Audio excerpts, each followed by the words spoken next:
Assalamualaikum warahmatullahi wabarakatuh.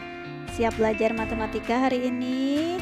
Siap ya. Hari ini Bu Aziza akan membahas tentang konsep himpunan. Oke, disimak ya. Konsep himpunan. Apa yang akan kita pelajari di konsep himpunan? Yaitu definisi himpunan, kardinalitas himpunan atau keanggotaan, dan penyajian himpunan. Ibu bahas satu persatu ya. Nah, kalian pernah lihat minimarket ini? Minimarket ini sering berada di sekitar lingkungan perumahan kita ya. Kalian pernah masuk minimarket tersebut? Pasti pernah ya. Nah, seperti apa di dalam? Nah, di dalam kurang lebih seperti ini.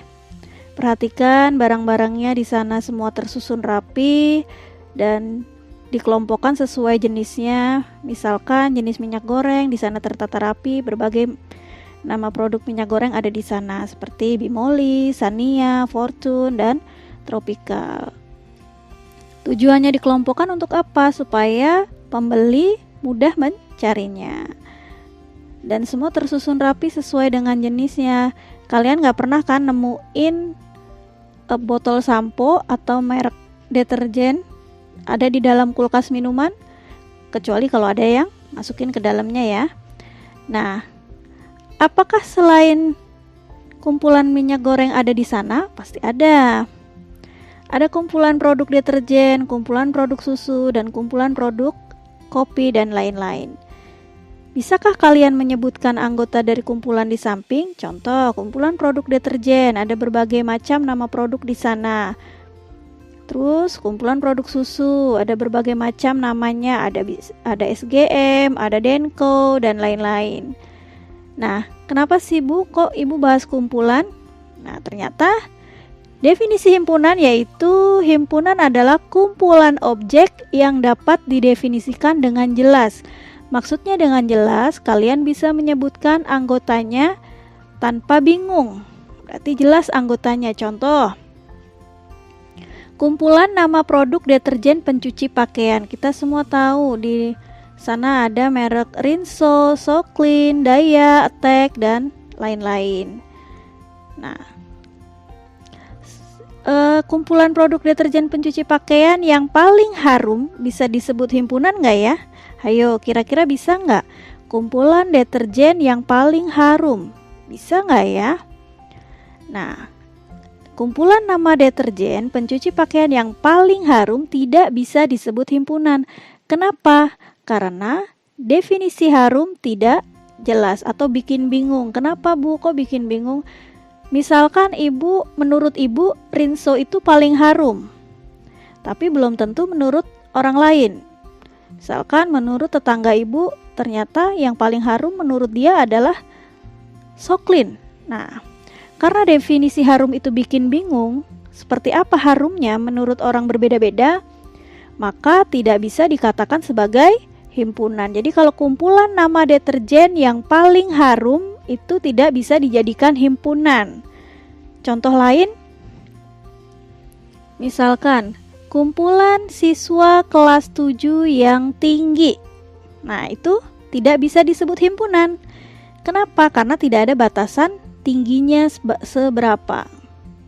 Nanti kita bahas lebih lanjut.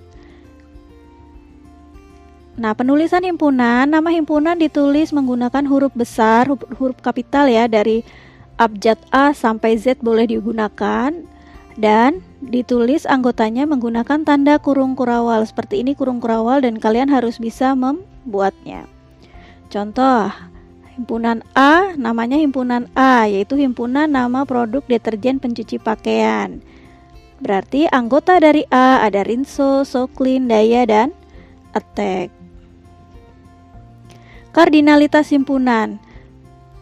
Kardinalitas himpunan itu sama juga dengan keanggotaan suatu himpunan. Lambang anggota suatu himpunan itu seperti huruf E, dibacanya bukan E ya, tapi elemen atau anggota, baca aja anggota. Kalau dia bukan anggota berarti E-nya tinggal dicoret. Contohnya, atau banyaknya anggota suatu himpunan A dinotasikan N dalam kurung A. A-nya ini sesuai dengan nama himpunannya. Kalau himpunannya B ya berarti nanti namanya N dalam kurung B. Banyaknya anggota dinotasikan dengan N kecil seperti ini ya. Contohnya A, kumpulan bilangan genap kurang dari 15. Berarti kita daftar dulu anggota A. Kumpulan bilangan genap kurang dari 15. Ada 2, ada 4, ada 6, ada 8, ada 10, ada 12, dan ada 14. Banyaknya A berarti kita hitung di dalam tanda kurung ada berapa angka. Ada 2, ada 4, ada 6, ada 8, ada 10, ada 12, ada 14, ada 7 angka di dalam tanda kurung. Berarti NA sama dengan 7. Banyaknya anggota A ada 7. Siapa aja yang menjadi anggota A yang ada di dalam tanda kurung ini? Semua menjadi anggota A. 2 anggota A, 4 anggota A, 6 anggota A, sampai 14 anggota A. Terus kalau ada pertanyaan, apakah 1 anggota A? Jawabannya bukan anggota A. Jadi 1 bukan anggota A. Yang bukan anggota E-nya dicoret ya. Nah, penyajian himpunan. Penyajian himpunan dinyatakan dengan beberapa cara, diantaranya dengan menggunakan kata-kata atau deskripsi. Contoh, A sama dengan himpunan nama hari dalam seminggu. Jadi dia cuma dipakai kata-kata saja, dideskripsikan. Atau contoh lainnya, A himpunan bilangan ganjil kurang dari 10. Yang kedua, dengan mendaftar anggotanya. A disebutin anggotanya Senin, Selasa, Rabu, Kamis, Jumat, Sabtu, Minggu, atau 1, 3, 5, 7, 9. Jadi sesuai dengan perintahnya. Kalau misalkan disuruh menggunakan kata-kata, kalian sajikan dalam kata-kata atau deskripsi. Kalau mendaftar anggotanya berarti kalian sebutkan anggotanya. Nah, sekarang dengan notasi. Notasi itu seperti apa? Notasi seperti ini ya. Jadi biasanya adalah X dalam X garis lurus P dalam kurung X, di mana X mewakili anggota dari himpunan PX, menyatakan syarat yang harus dipenuhi oleh X agar bisa menjadi anggota. Contoh yang pertama, ini bacanya seperti ini. X di mana 1 kurang dari X kurang dari 10, X adalah bilangan prima. Maksudnya kalau kalian suruh nyebutin anggotanya seperti ini, berarti bilangan prima antara 1 sampai 10. Itu ngebacanya seperti itu ya. Terus contoh berikutnya, X kurang dari 10, X anggota bilangan ganjil. Kalau kalian disuruh mengartikan, berarti bilangan ganjil kurang dari 10. Nah, kalau yang contoh berikutnya, X adalah nama hari dalam seminggu. Ini berarti kalau misalkan disuruh membuat deskripsinya, A sama dengan himpunan nama hari dalam seminggu. X-nya nggak perlu dipakai. Nah, sekarang kita bahas contoh-contoh soal yang sering kali keluar dalam himpunan. Yang pertama, di antara kumpulan berikut, manakah yang merupakan himpunan? A. Kumpulan siswa kelas 7 yang tinggi. Nah, ini tadi himpunan atau bukan? Bukan ya. Kenapa bukan himpunan? Karena tingginya tidak ada batasnya. Bisa jadi orang yang tingginya lebih dari ibu sebut tinggi. Ternyata ada lagi orang yang lebih tinggi dari yang tadi membandingkan dengan tinggi orang tersebut. Nah, yang B, kumpulan siswa kelas 7 yang tingginya di atas 150 cm. Nah, ini disebut himpunan. Artinya yang menjadi anggota dari kumpulan siswa ini nanti yang tingginya di atas 150 cm. Di bawahnya berarti bukan anggota dari himpunan.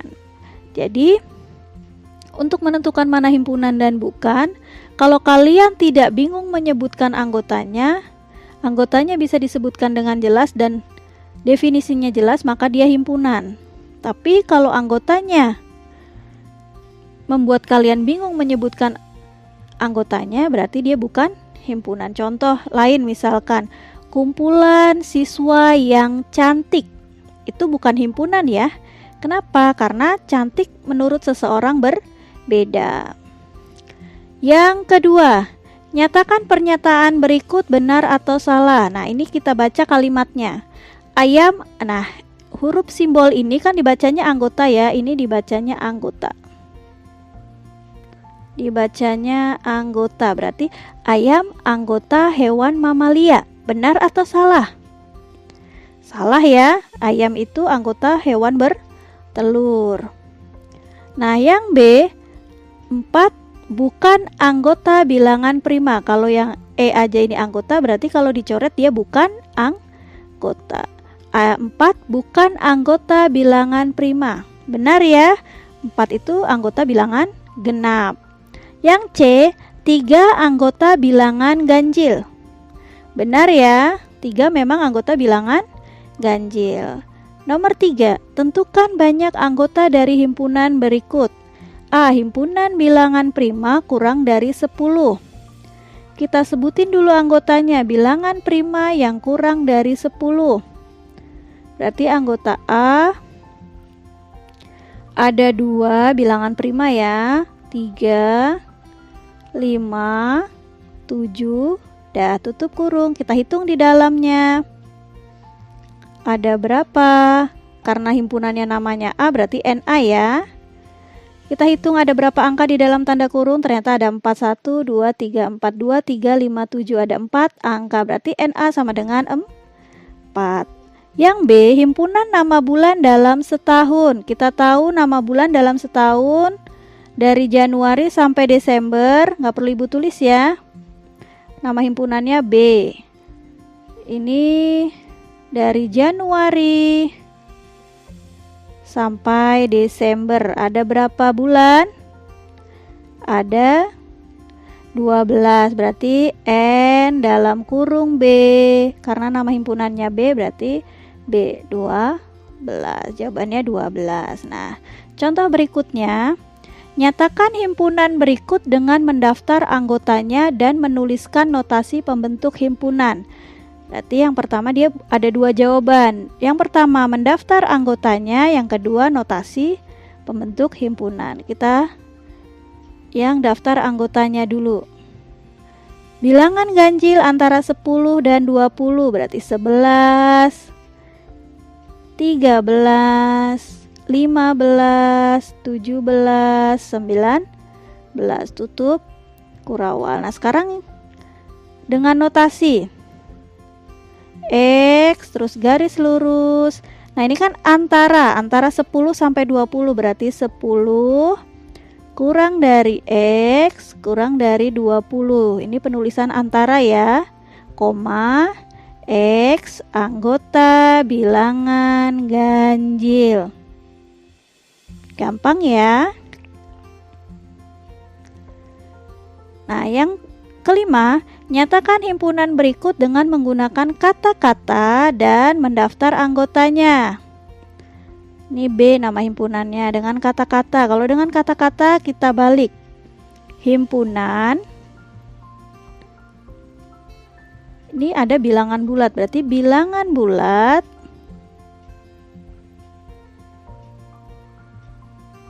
antara -1 dan 5. Ya kan? Nah, seperti ini antara.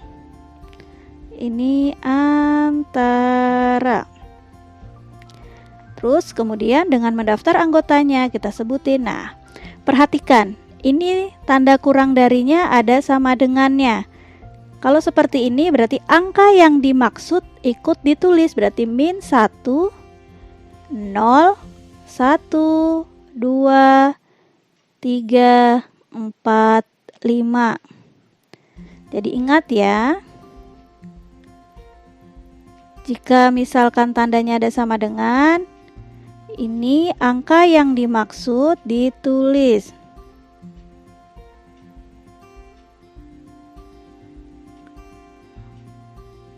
Ditulis ya. Nah, paham kalian tentang himpunan, tentang konsep himpunan? Ibu harap kalian paham ya. Ibu akhiri. Terima kasih. Wassalamualaikum warahmatullahi wabarakatuh.